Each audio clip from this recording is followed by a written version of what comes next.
Bu videoni ham hammaga tarqatinglar. Biz bugun butun O'zbekiston shuni muhokama qilishimiz kerak. O'rtoqlar, hozir Xitoydaman, lekin shunaqa narsa bo'lyapti O'zbekistonda. Buni menimcha hammamiz albatta muhokama qilishimiz kerak. O'zbekistonda gaz kimyo sohasining yangi flagmani bo'lishi aytilgan loyiha mega korrupsiya manbaiga aylanib qolgani ma'lum bo'ldi. Gap shundaki, O'zneft-gaz, Sho'rtan gaz bilan bog'liq katta loyiha bor edi, ya'ni katta neft va gaz obyekti qurilayotdi.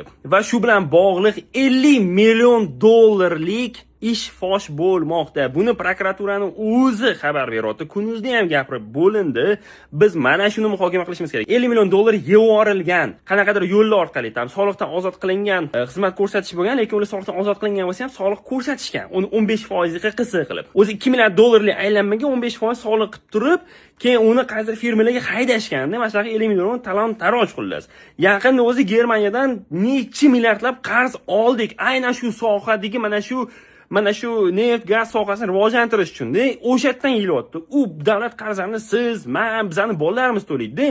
O'shaning uchun buni albatta biz muhokama qilishimiz kerak va kuzatib borishimiz kerak. Nima bo'lyapti u yoqda? Qaysi firmalar, kimlar, ismlari nima, yuzlari qani, sud bo'ldimi, necha 100 yil berildi ularga?